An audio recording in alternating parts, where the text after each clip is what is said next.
Hello YouTube, it's Mr. Magz here, and you guys have no idea just how happy it makes me to know that the Nintendo Switch is doing so well. And coming off the Wii U, Nintendo's least popular, least selling system of all time, not counting the Virtual Boy, of course, people thought that the Switch was going to fail just because the Wii U failed. And needless to say, the Switch it's not failing. Nor will it fail in the future. Because there are legitimately people who are saying, predicting that the Switch, after this year is over, is just gonna drop off a cliff. The 7+ million it sold in 6 months, yeah, that's it. It's not gonna sell much more after that. There are legitimately people who are still saying that, even after all the numbers that came out a few weeks ago. People are still saying that. So, just, I wanted to go over, I want to just analyze why exactly the Nintendo Switch is selling so well. Because a lot of people are saying, oh, Nintendo learned nothing from the Wii U. They're making all the same mistakes. So, I want to analyze those statements and just explain why the Switch is doing as well as it is. So, obviously, the first aspect as to why the Switch is doing so well is the games. Specifically, the amazing first year, first party lineup of games. I don't think there's ever been another Nintendo system that has had just this high amount of high quality and just the quantity of games that came out in this 7 month period. You launch the Switch with one of the highest rated games of all time, Legend of Zelda Breath of the Wild. You launch a new IP in June, Arms, which actually sold pretty well, over 1.3 million, but a lot of people thought that wasn't going to do all that well, but it seems to be doing pretty well for itself. And actually, in between there, a new, a re-released Mario Kart, which is over 4 million sold. Splatoon 2, which is the sequel to one of the most successful games on the Wii U, which was a new IP, mind you. That's also doing extremely well. You have Mario plus Rabbids Kingdom Battle, which was technically like a third-party partnership, but still, it's doing pretty darn well for itself, considering just no one expected a Mario and Rabbids crossover game to to to be like this at all, to be good even. And then of course we have Mario Odyssey, a game that unfortunately I haven't gotten to play yet, but just from everything I've seen, that game just looks magical. It's just simply magical.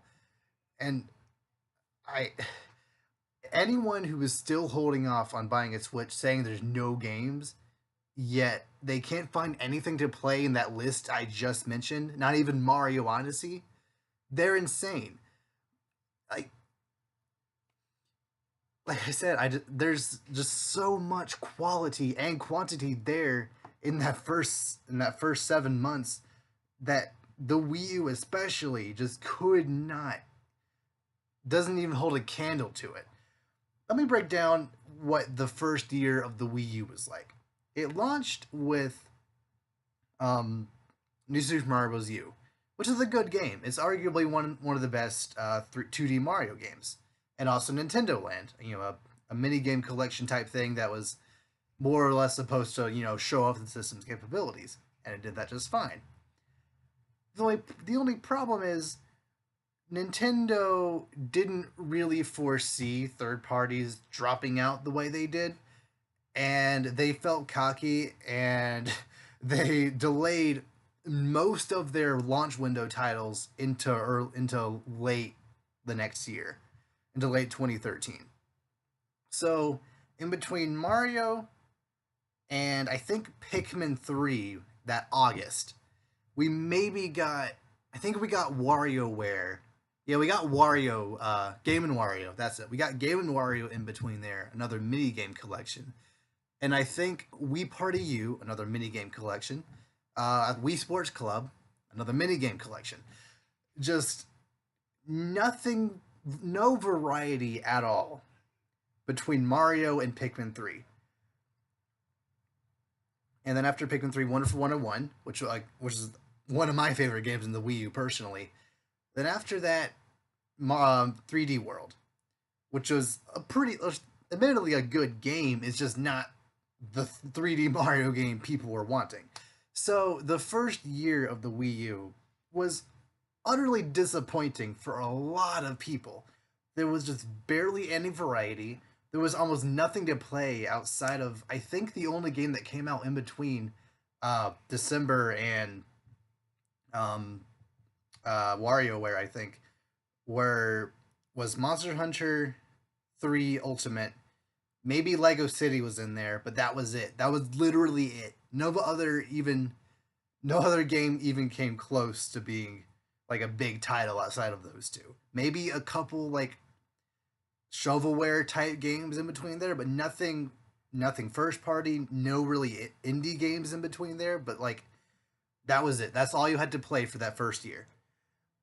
Whereas for the Switch, you have fighting games with ARMS and Pokken Tournament. You have strategy games with Mario plus Rabbids. You have platformers with Mario Odyssey. Open world adventure games with Zelda. Shooters with with Splatoon. Racing with Mario Kart.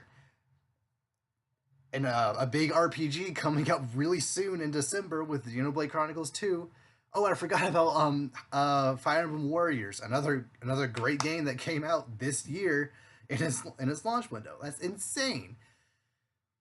So there's just so much variety there just in the first party titles that I just don't understand how people can still claim there's nothing to play in the system. If you look at every single one of those games that came out and you just don't and none of them appeal to you, I don't understand what you play. I mean, the only thing I can really think of is if you're solely a Call of Duty and sports game player. That's it. Because if you don't like even Mario Kart, I feel should be an equalizer. Everyone likes Mario Kart. So if you and no one bought it on the Wii U, or at least none of the people who were saying there's nothing to play, because those people didn't buy the Wii U either. So they can't use the excuse of, oh, it's just a port because they didn't play it. So yeah, I just it's so impressive just how much Nintendo was able to squeeze into this first 7-8 months. It's insane, and just every single first party game, from what I can tell, is doing extremely well. I'm not sure exactly the sales of Pokken Tournament, but I think it's getting up there at least close to 1 million. For a port, that's actually pretty darn good. And every other first party game, even one to Switch, has sold well over 1 million. So that's amazing. And also, the games that have been announced for next year and beyond are just what people want. A new Kirby game, a new Yoshi game. Now, they're not exactly what everyone's clamoring for, but they're still good staples to have on a Nintendo system. And then, of course, you have Metroid Prime 4 and a home console Pokemon game. The first time a Pokemon game will be in HD is crazy. Like, out of E3, that was definitely one of my, if not my most hyped game. So just those two games alone, like knowing those two games are coming in the near future, just lets people know, hey, this thing is going to stay. And just the fact that they announced a new Pokemon coming to it, that borderline confirms that they're not really making any more handhelds, because up until now Pokemon has exclusively been handheld only. And now that the Switch is the hybrid concept, Game Freak feels confident enough in bringing Pokemon to technically to the home console, because you can still play it on the go, which is insane. So yeah, that puts so much faith in consumers. Like, that, let's just say people only buy Nintendo systems for Metroid. They felt burnt on the Wii U because there was not a single Metroid game.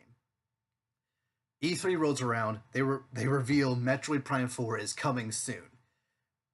That puts that, even if someone who only likes Metroid didn't buy a Switch right then, that puts the Switch in the back of their mind. They would think, holy crap, Metroid Prime 4 is coming out soon. I need to at least be looking into this thing. So, just the games that have been announced that have already come out first party wise, I feel like they've done everything they possibly could to make this system just look and sell amazingly. But of course, it's not just about the first party. It's also about the third party titles that the Switch has gotten. And granted, they have been few and far between. There haven't been many huge AAA first party titles out yet. But I feel like Nintendo has acquired the right kind of third party titles. See, you got a new, well, not technically a new, you got a re-release of Street Fighter 2 near launch. You got Minecraft near launch. Two of the biggest games ever right there in May. Nintendo didn't even launch a first party game in May because they knew those two games were coming out. You got Doom coming out in just a few days, a game that people just assumed the system couldn't run. It's coming out in a few days. Skyrim, another game people just assumed the system couldn't run, is coming out next week and is looking to run amazingly. And it is the special edition that came out on the PS4 and Xbox One last year. You have Rayman Legends, like one of the best platformers ever made. That's not by Nintendo, of course. You have Sonic Forces, which, I mean, it's Sonic. Everyone likes. I mean, every system gets Sonic, so it's not that big of a deal. But you're also getting Xenoverse 2, and just a bunch of other select third party titles that haven't necessarily come over to the States yet, but still, there are quite a few third party Japanese titles that just confirm that Japan developers are supporting this thing. And that's just something that the Wii U never got. For the first maybe year and a half, a lot of Japanese developers were kind of looking into it. They were putting they were putting a game here and there on it. But after 2014, it just really nothing came out on the system from Japan or third party otherwise. But knowing right out of the gate that Japanese third parties are supporting this thing, or at least heavily looking into supporting this thing, is a very good sign. Also, a very good sign is the insane indie support we've been getting. Multiple indie developers are saying that the games they put out on this system are selling better than all the other systems combined. That was the case for, I think, Shovel Knight, Wonder Boy, Blaster Master. I know there were a few others, but just the fact that these games on the Switch that technically has a way lower install base and everything else out these games are on, it sold more on this system than everything else. That's insane. That clearly shows that Nintendo Switch fans like these types of games, and more indie developers and by extension third-party developers are going to start looking at this. Now, granted, we haven't been getting everything, of course. Like I already said, we haven't been getting the Call of Duties or the Maddens or the Battlefields or the Battlefronts or basically anything EA has, because I don't know why. Because I guess they figured FIFA, even though they messed that game up by having no friend lobbies and it was glitchy, even though they messed that game up and it didn't sell well because of that, they're going to now assume, oh, there's not a market for us here. Even though if they ported Battlefront 2 to the system, it would sell like hotcakes. I almost guarantee it. But you know what? Whatever. They said they would wait a year and then determine support after that. I haven't specifically heard anything from Activision, but I'm going to assume that if the Switch does sell that 16 million that Nintendo wants it to sell by next April, Activision, EA, Ubisoft, and all these other developers that are kind of hesitant, I'm pretty sure they're going to have to jump on board. If they jumped on board early on with the Xbox One, which didn't do this well in its first year, they're they would be total hypocrites to not jump on board with the Switch in its first year. Just throwing that out there. So, outside of a game's perspective, another aspect of the system that that is part of why it's selling so well is just the fact that it's portable. Many Nintendo fans love their handhelds. I started out as a handheld only gamer, and I'm still primarily a handheld gamer, specifically because of Pokemon, of course. But and then I kind of worked my way into console games because of that. So the fact that the system is both caters to both crowds, and a lot of people see a lot of value in that. A lot of people are saying, "Hey, we know that Skyrim is less expensive on other systems, but we can play Skyrim anywhere. We can take it with us on long road trips. We can play it on the toilet. We can just play it anywhere in the house. We don't have to be sitting there on the TV stationary. We can just take it wherever." And that's incentive enough for a lot of people to go out and buy these games. The same thing with Doom. Yes, it's only 30 frames per second, and it'll be way more expensive than the other versions, but you can take it anywhere. A lot of people essentially see that as buying as two games in one. So just having the option to play any game anywhere you want adds a lot of value to the system. Something that was sorely lacking from the Wii U. They definitely dabbled in it, but you couldn't go more than like 10 feet away from your system without the gamepad shutting off. So them taking that concept and truly making it a portable that can hook up to your TV was a very uh, good step in the right direction. Clear, and it's clearly showing. Also, um, the thing about it being handheld, like I've been saying from the start, is the fact that me and my brother have always had two DSs, two Game Boys, two 3DSs. So, and I have a feeling that that's the case for a lot of gamers who have siblings. So, this means that since the Switch is also a portable, a lot of households are going to want to have multiple for their kids so they can each play their Switches on long road trips and whatnot, which adds to even more sales. And especially since the system is so friendly towards land play, like if you just have two Mario Kart, uh, if you both have Mario Kart, you can just play right there.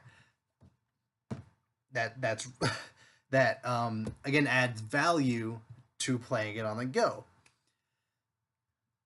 Another thing that probably the thing that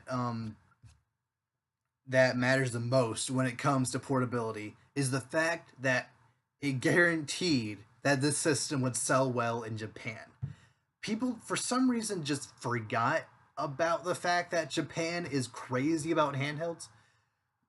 I guess a lot of people just assume Nintendo will be marketing this as a console first, and then the portability as like a side thing. But Japan clearly did not see it like that. They are rushing out in droves every single week to buy this thing. There are still shortages. Now, Nintendo has remedied a lot of that, but when Mario Odyssey, when Splatoon 2, when any big game you can name comes out, there are lines out the doors just for people who have to wait in lottery lines for the chance to buy to buy the Switch, which is insane. You never had that kind of thing with any other system aside of maybe the Wii. I don't even know if that was the case in Japan. But the fact that this thing is portable means that Japan, at least, is going to buy millions of this thing, which again was not the case with the Wii U. Japan is still buying upwards of 10 million 3DSs every single week. And when Pokemon comes out, that number will be even higher. And when Pokemon comes out for the Switch, you better bet that system is going to be flying up the shelves even faster than it is right now. So, yeah, it's safe to say that Nintendo made the right choice in making this system, at least the console handheld hybrid that it is. So, lastly, arguably the biggest aspect of why the system is selling so well is the marketing. Nintendo has never been the best when it came to marketing. The Wii U and 3DS era, they only really focused on the kid market. They for some reason only saw the fact that, oh, parents are buying these systems for their kids to play, even though statistics were showing that the main owners of both systems were like 18 to 35, I think. So I don't know why they only catered their commercials to kids and families, but they did. They remedied that with the Switch. The very first showcasing of the Switch showed a like guy in his 20s with owning a house with his dog, having to take the Switch with him to go walk the dog. He has responsibilities. That's the type of demographic that I feel Nintendo should have been trying to hit this whole time.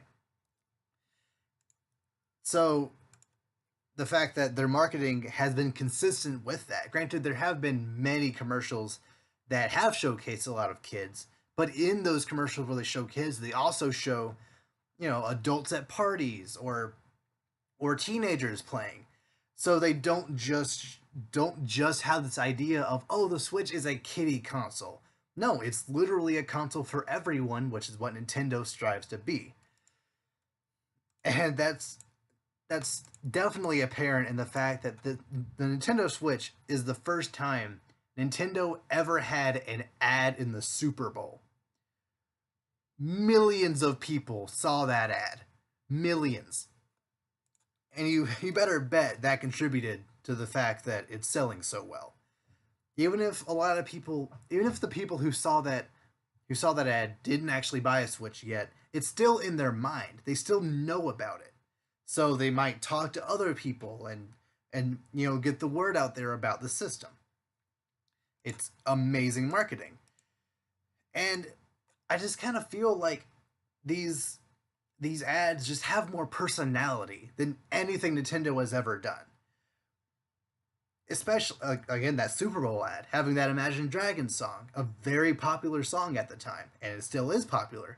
So having that song attached with that commercial gets it into people's minds. Every time you hear that song on the radio, you think about that commercial. You think about the Nintendo Switch.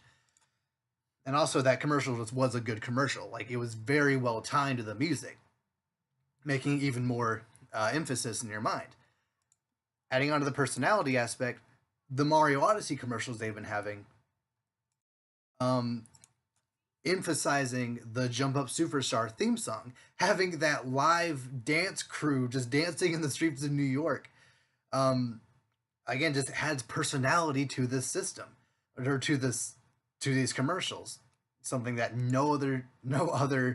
uh, no other commercial Nintendo has ever produced really had. So yeah, it just makes me so happy, especially since I plan to be in the marketing industry at some point. Specifically, I'm hoping to be marketing for video game companies in the future. It makes me so happy to know that Nintendo is finally getting their act together and they're actually marketing these things well.